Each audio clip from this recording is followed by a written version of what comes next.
20 strangest car features ever used. Car makers have always aimed to push the boundaries of innovation, but some features leave us scratching our heads. From levitating gear knobs to ice-making vans and horse heads on the hood, these oddball inventions make us ask, what were they thinking?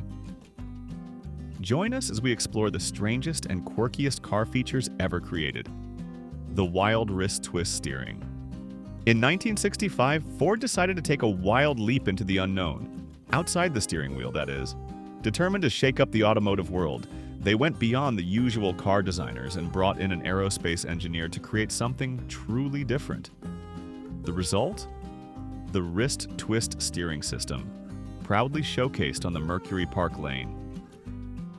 This wasn't just a simple tweak, it was a complete reimagining of how drivers interacted with their cars. Instead of the familiar round steering wheel, Ford introduced two small 5-inch rings placed where your hands naturally rested. Picture this. Instead of gripping a wheel, you'd hold onto two small loops, one for each wrist. This system allowed drivers to steer using either the left or right wrist, or both at the same time. In essence, driving became more like operating a futuristic spacecraft than cruising down the road in an everyday sedan. While this might sound fascinating, even today, reactions back then were far from excited. Drivers were used to the familiar, intuitive round steering wheel, something they didn't have to think about. The wrist twist, on the other hand, required patience, coordination, and practice to master. For many, it felt more like a complicated experiment than a practical improvement. Ford quickly realized that no matter how innovative an idea was, it couldn't replace what was already working. Consumers weren't ready to give up comfort and familiarity for novelty. Unsurprisingly, the wrist twist faded away into history, remembered as one of the quirkiest experiments in car design. After all, sometimes the old ways are the best. Why reinvent the wheel when it already turns just fine? What's the weirdest car feature you've ever experienced? Share your story in the comments. Mercedes-Benz's perfume dispenser. If you've ever found yourself hurriedly eating fast food in your luxury car, only to panic about the lingering smell, Mercedes-Benz had the perfect solution for you. Knowing that their drivers were often busy professionals, always on the go and sometimes hosting clients or colleagues, they came up with an elegant, luxurious solution: the Mercedes-Benz perfume dispenser. This wasn't your everyday air freshener hanging from the rearview mirror. Oh no, Mercedes took it to the next level. They designed an integrated fragrance system, discreetly tucked away in the glove compartment. But they didn't just settle for any fragrance, they worked with professional perfumers, traveling the globe to create a scent that was refined, exclusive, and distinctly Mercedes-Benz. Here's how it worked. The perfume dispenser connected seamlessly to the car's climate control system. Whether you were blasting the heat on a chilly morning or cooling down with the AC on a hot summer day, with a simple push of a button, the system would gently release a subtle, luxurious fragrance throughout the cabin. No more worrying about the smell of fast food or that lingering scent of coffee on your seats. The beauty of this system was in its subtlety. It wasn't overpowering, just enough to mask the telltale odors of a rushed lunch or snack on the go. Imagine stepping into your Mercedes and feeling like you just entered a 5-star hotel lobby, fresh, inviting, and luxurious. No one would ever suspect that you had just indulged in a quick burger and fries. Instead, they'd be greeted by an atmosphere of elegance and sophistication. Toyota's Ice Maker van. Back in 1984, Toyota rolled out a feature so cool it was literally ice cold. They decided to add an ice maker to their cargo vans. Yes, you heard that right. An ice maker inside your van. At first, it sounds like a pretty practical idea, doesn't it? Whether you were heading out for a weekend getaway or just taking the kids to the soccer game, you'd have fresh ice at your fingertips.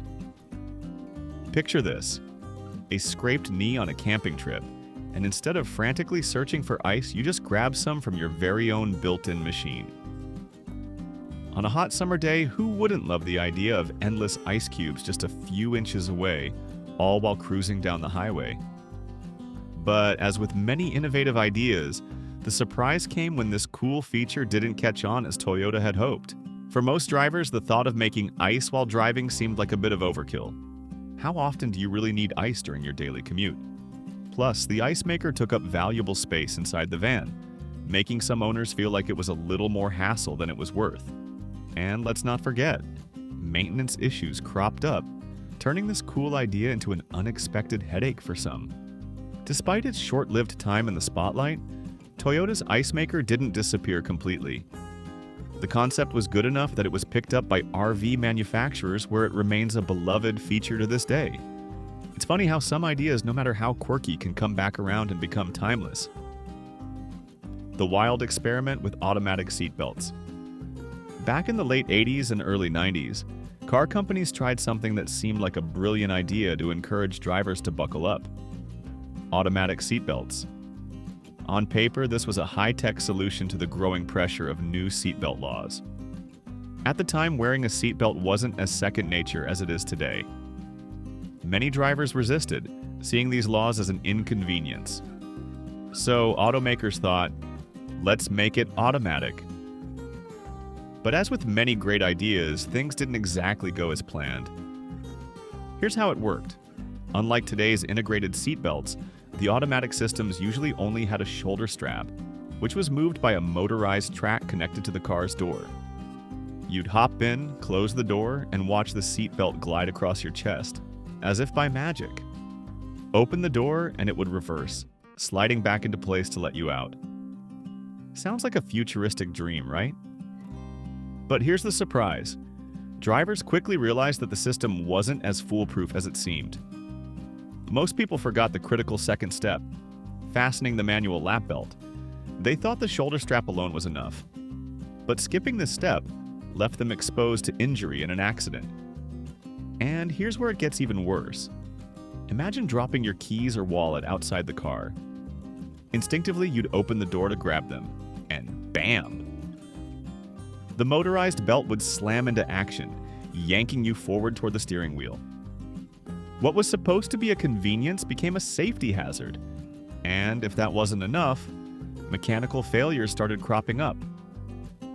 Motors wore out, leaving belts stuck halfway or completely jammed. A stuck belt was either useless or left drivers wrestling with the manual lap belt, which many just skipped altogether. Eventually, car manufacturers and drivers realized that simpler, more dependable seatbelts were the way to go. The Swivel Seat. Chevrolet has always been a company known for pushing the limits of comfort and innovation, and the Swivel Seat was one of their boldest and perhaps quirkiest ideas. First introduced in the late 1950s, this feature allowed car seats to smoothly pivot outward, facing directly toward the open door. But that's not all. These seats could rotate a full 360 degrees, allowing passengers to turn completely around. Imagine spinning around in your seat, chatting comfortably with friends, or easily hopping in and out without the awkwardness of twisting your body. It sounded like a dream come true, right? At first glance, the swivel seat seemed like a brilliant idea. For elderly passengers or anyone with limited mobility, it made getting in and out of the car a breeze. It was also a thoughtful touch for women wearing dresses or skirts, sparing them the discomfort of trying to slide across traditional car seats. On long family road trips, passengers could turn their seats and have face-to-face conversations, creating a cozy living room feel right inside the car. It made you feel like you were in the comfort of your own home, but on the road. However, as cool as the swivel seat was, it never fully caught on. Here's the surprise. Practicality quickly became a problem. The idea of turning completely around while the car was moving raised serious safety concerns. Seatbelt positioning became a nightmare, and the thought of passengers spinning around freely inside a moving car was more dangerous than anyone realized. On top of that, the mechanical complexity added cost and required extra maintenance, something consumers weren't exactly eager to deal with. The lightning rod's shifter. Back in the early 1980s, General Motors introduced a feature so wild, it seemed more like something out of a sci-fi movie than a car. It was called the lightning rod shifter, and it completely flipped the script on how we thought about driving. Imagine getting behind the wheel and seeing 3 gear levers sticking out of your console. That's exactly what drivers faced with the lightning rods. It was meant to be a cool new feature for the Oldsmobile Hearst, giving drivers more control over their ride than ever before. The first 2 levers let you manually shift through the gears, giving you that sporty feeling, while the third lever, get this, was for overdrive, to save fuel and smooth out your highway drive. Sounds amazing, right? But hold on. This is where the surprise comes in. For many drivers, it was just too much. Most people who bought automatic cars did so because they wanted simplicity. Turning the key, shifting once, and cruising down the road. The lightning rods turned that simplicity into a confusing, complicated mess. Instead of being an easy, carefree ride, driving became a chore. And on top of that, it came with a hefty price tag. In the end, what was meant to be a flashy innovation quickly fizzled out, leaving behind a tale of bold ideas that didn't quite hit the mark. But for those of you who remember the good old days when things were really built to last, this story brings back that sense of wonder and excitement about the cars we loved and the wild ideas that once graced the roads. Wow, those were the days, weren't they? Chrysler's Highway Hi-Fi. Back in the 1950s, before streaming services, CDs, or even cassette tapes, the only in-car entertainment option was AM radio. But AM radio had its flaws: spotty signals, static-filled broadcasts, and frequent dropouts. Chrysler saw this problem and decided to tackle it head-on. In 1956, they introduced something wildly innovative, and maybe a little too ambitious: the Highway Hi-Fi. In simple terms, it was a record player built right into your dashboard. At first, the idea seemed like a dream come true. Imagine cruising down the highway with your favorite records playing smoothly in the car. No more messing with the radio dial. You could just bring along your beloved collection of 45 RPM records and have the perfect soundtrack for every drive. It seemed like a genius idea for music lovers, right? But reality hit hard. Vinyl records weren't made for the rough ride of a car.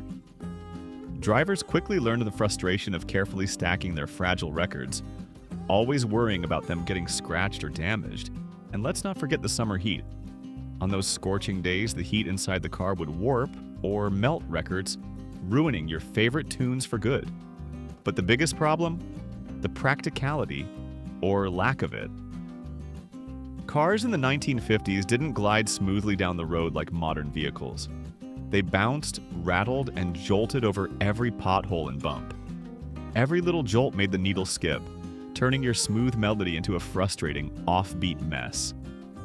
Instead of relaxing to your favorite song, you were left with music that jumped around or even skipped entirely. In the end, Chrysler's Highway Hi-Fi quickly went from an exciting novelty to a frustrating headache.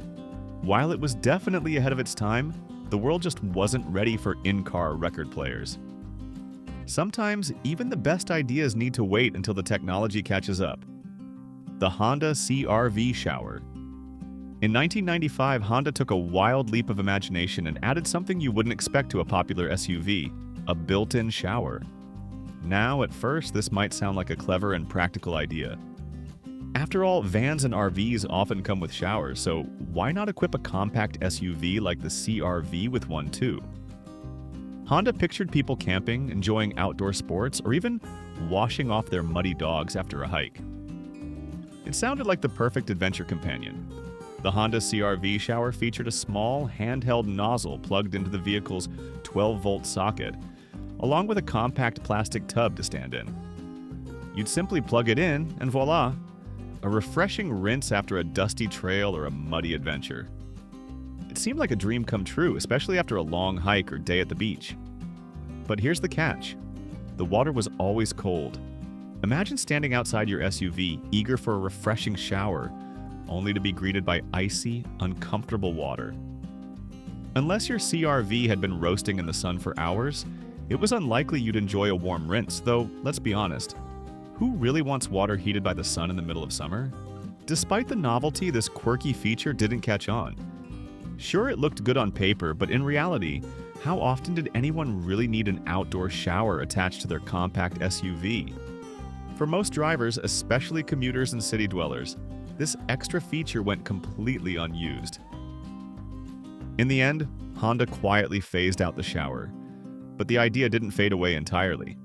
Aftermarket companies picked up where Honda left off, offering portable showers with improvements like heated water. Today, the CR-V shower remains a charming yet impractical moment in automotive history. It might make us smile, but it's safe to say we probably won't miss it. Do you think car makers today could still surprise us with something this strange? Let us know your thoughts. Rolls-Royce's hidden umbrella. In 2013, Rolls-Royce once again showed the world why they're the gold standard of luxury and craftsmanship. But this time, their innovation wasn't about horsepower or cutting-edge electronics. It was something far simpler, yet incredibly elegant. An umbrella. Yes, you heard that right. But of course, this wasn't your average umbrella. Rolls-Royce embedded this upscale accessory directly into the car's door, ensuring that you were always prepared for an unexpected shower. Imagine this. You step out of your prestigious Rolls-Royce and suddenly, an unexpected downpour begins. Instead of fumbling around for an umbrella or getting soaked while your chauffeur scrambles to fetch one, you calmly open the door, press a discreet button, and voila! You have a Rolls-Royce branded umbrella in hand. Not only does it keep you dry, but it also sends a clear message to anyone watching. You are a person of sophistication and grace. But what truly sets this feature apart isn't just that the umbrella fits conveniently inside the door. It's the thoughtfulness behind it. Once you're back inside the car, you simply slip the wet umbrella into its dedicated holder. And here's the wow factor. This holder isn't just a storage compartment. It actually circulates warm air through the fabric, drying it completely in just minutes. No more mold, no more unpleasant odors, and certainly no more dripping umbrellas at your destination. Of course, all this luxury comes with a price. This elegant feature can set you back around $1,000.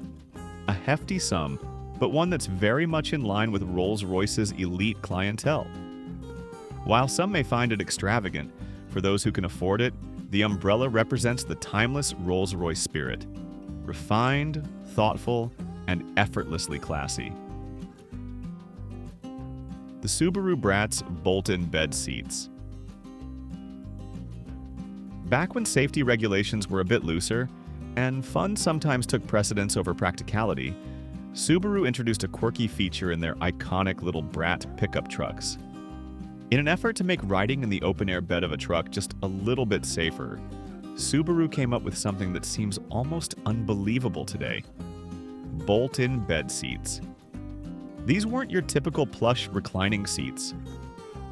Oh no, these were made entirely of rigid plastic, designed to allow passengers to sit comfortably in the back while enjoying the breeze and watching the world zip by. Forget awkwardly sitting on cold metal or clutching onto the side for dear life. Subaru offered a designated place to sit, turning an otherwise bumpy ride into a more comfortable experience. Now you might be wondering, how did Subaru ensure safety with these bed seats? Well, here's the surprise. They didn't rely on seat belts or harnesses. Instead, each seat was equipped with ski pole-like grips. Passengers were practically required to hold tightly onto these handles as the Brat zoomed around corners or cruised down the highway. Can you imagine the thrill and slight terror of holding onto those handles, feeling the wind in your hair as you zoomed along? While today's safety standards would likely make regulators shudder at the thought of such a feature, back then, the Subaru Brat captured a spirit of adventure and youthful enthusiasm. These quirky bed seats turned even the most mundane trips into mini adventures, making passengers feel like they were part of something special. Eventually, stricter safety regulations made features like these vanish from the roads, but the Subaru Brat's bolt-in bed seats live on in the fond memories of those who once held tightly onto those handles, enjoying the thrill of the ride. The levitating gear knob. When it comes to futuristic car features, Jaguar Land Rover truly outdid themselves with a mesmerizing innovation: the levitating gear knob. Yes, you heard that right. A gear knob that actually levitates. Introduced to dazzle both drivers and passengers, this feature feels more like something straight out of a science fiction movie than a standard luxury vehicle. Imagine this. You settle into your Jaguar, start the engine, and then, with a simple wave of your hand, you watch as the gear knob gently rises upward from its resting position. It's nothing short of magical, almost making you feel like you've just unlocked a hidden Jedi power. To change gears, you simply rotate the sleek knob to drive, park, or reverse. Drivers who've experienced it firsthand rave about the smooth, precise feel, the premium craftsmanship, and the satisfying click as it locks securely into place. But as incredible as this levitating gear knob seems, there's a small catch. If your car's battery runs out of power, the floating magic vanishes instantly. The elegant, futuristic gear knob becomes firmly locked down, and suddenly, the illusion of having Jedi-like abilities disappears with it.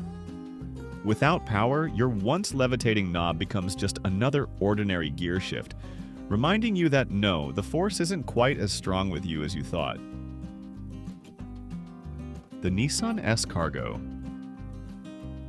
If you've never driven in Japan, you might have missed out on one of the most peculiar and downright frustrating automotive features ever created. Back in the late 1980s, Nissan introduced a quirky little van called the S-Cargo. Its name, cleverly derived from the French word escargot, meaning snail, seemed fitting for a van that lived up to its slow-moving namesake in more ways than one. One of the strangest features Nissan included in the S-Cargo was a speed limit warning chime.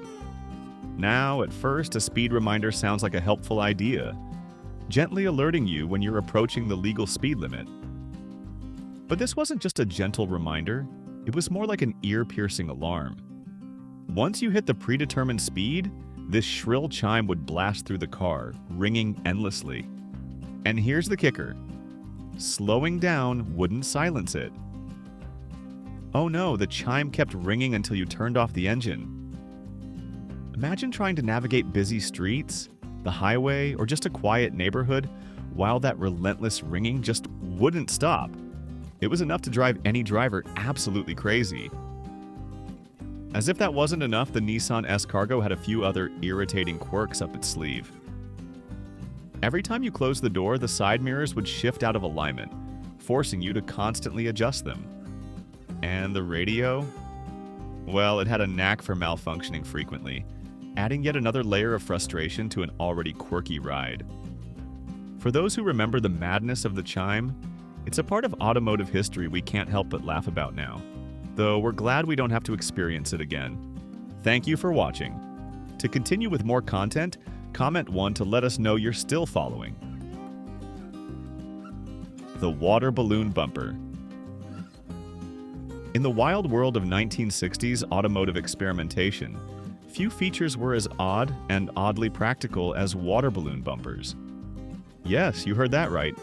Some cars were actually equipped with inflatable rubber bumpers filled with liquid, designed to absorb the shock of low-speed impacts.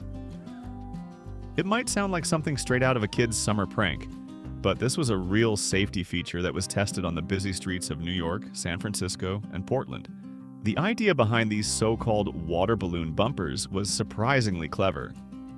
During low-impact fender benders, like a light tap in traffic or a gentle scrape while parking, these fluid-filled bumpers would absorb the impact. Instead of metal crunching or paint chipping, the bumper would simply compress and in some cases burst. Now, that might sound messy, but it meant the car's body remained mostly untouched, saving drivers from expensive repairs, and they worked, at least for the types of accidents they were designed for. Taxis, which faced constant stop-and-go traffic and frequent minor collisions, benefited the most from these quirky bumpers. But here's the catch. Once these bumpers burst, they weren't exactly cheap to replace. Back in the 60s, a replacement bumper could cost up to $1,100, a huge sum, especially when you consider the cost of repairs in that era. That price tag made people wonder, was the novelty worth it? For most drivers, the idea of paying so much for what essentially looked like a glorified water balloon didn't hold water. But even though they didn't stick around for long, the water balloon bumper remains one of the most inventive and entertaining solutions from a time when automakers weren't afraid to get a little wild with their ideas. Honestly, if I were a kid back then, I probably would have been the first to offer to tie on real water balloons for half the price, and had a blast doing it. The Reliant Robin. When it comes to oddball cars in automotive history, few are as instantly recognizable or as delightfully strange as the Reliant Robin. First introduced in 1973, this quirky little British car turned heads for one major reason. It had only 3 wheels. With 2 wheels in the back and just 1 in the front, the Reliant Robin looked like a car trying to imitate a tricycle, and that's exactly what made it stand out. In the UK, the Robin wasn't just a novelty, it became a hit with budget-conscious drivers. Why? It promised to save money in all sorts of ways. With fewer parts, it was cheaper to manufacture and maintain. Fuel efficiency was impressive thanks to its lightweight fiberglass body and tiny engine, making it perfect for the fuel-conscious climate of the 70s.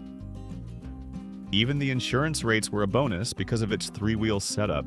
The Robin was technically classified more like a motorcycle, which meant lower premiums for many owners. But as charming as it was, the Reliant Robin wasn't all rosy. The unique wheel configuration with just 1 wheel up front doing all the steering made the car notoriously unstable, especially around corners. Drivers had to be extra careful not to tip the vehicle, which earned it a bit of an infamous reputation in pop culture. Remember the jokes about the Robin being so top-heavy that it would easily flip over? That wasn't far from the truth. American automakers took notice of this oddball design, but ultimately decided it wasn't worth the risk. The Robin's 3-wheel design never made it across the pond in any serious way, but it remains a quirky, memorable part of automotive history. The hit-and-run identification device. In the early days of automobile travel, things were a bit chaotic on the roads. Traffic laws were still being figured out, drivers weren't always properly trained, and accidents happened far more frequently than anyone liked. By the 1920s, one alarming trend began to rise: hit-and-runs. Drivers would collide with pedestrians or other vehicles, then speed off before anyone could catch their license plate, let alone identify them. To tackle this growing issue, a lawyer in the 1930s came up with an idea that sounds more like something out of a slapstick comedy than a courtroom strategy. He designed a hit-and-run identification device that was meant to expose the identity of the fleeing driver in dramatic fashion. The concept was surprisingly simple yet bold. If the car struck a person or an object, a mechanism on the bumper would trigger dropping a large panel displaying the vehicle's license number, and in some versions, even the driver's name, in giant, easy-to-read letters. The idea was that witnesses or victims could quickly take note of the fleeing vehicle's details, even if it vanished into the distance. Can you imagine that? A runaway car practically leaving a calling card behind. At the time, it seemed like a clever way to deter careless drivers, making them think twice before speeding away from an accident. It was like a dramatic twist straight out of a movie. But as the years rolled on, technology advanced, and quickly. Today, we have traffic cameras on nearly every corner, dashboard cams in cars, and nearly everyone carries a phone capable of snapping a photo in seconds. Modern surveillance and communication tools have made such mechanical name-dropping devices completely obsolete. The Horseless Horsey. Back in the late 1800s, when automobiles were just beginning to roll onto the streets, people were still very much tied to the world of horse-drawn carriages. The transition from horses to horsepower wasn't exactly smooth. Early cars were underpowered, often unreliable, and, most importantly, terrifying to the animals that shared the roads. That's where Uriah Smith stepped in with one of the strangest ideas in automotive history. In 1899, Smith invented what he called the Horseless Horsey, a bizarre attempt to bridge the gap between the old and the new. So what was his solution? Smith mounted a large, lifelike replica of a horse's head on the front of a motorized carriage. It was meant to make the car look like it was just another horse trotting along. The idea behind it was surprisingly thoughtful for the time. Smith believed that if a live horse saw what appeared to be another horse ahead, it wouldn't be as frightened by the strange machine it was actually encountering. It was like camouflage, automotive style. But here's the catch. The concept, while well-intentioned, didn't really take off. The real problem wasn't the look of the car, it was the sound. The clanking, chugging, and occasional backfiring of those early engines were what spooked the horses the most, not the absence of a horse figure. The noise of the engine was so unfamiliar and unsettling to the animals that no fake horse head could mask the real threat they were hearing. Funny how something so outlandish can make us smile today. But back then, it was a serious attempt to ease the fears of both animals and drivers. Let me know in the comments if I missed any strange car features. If you enjoyed this dive into quirky automotive history, be sure to check out more videos in this series. Don't forget to subscribe and share Past Not Past with someone who loves nostalgia. Thanks so much for watching.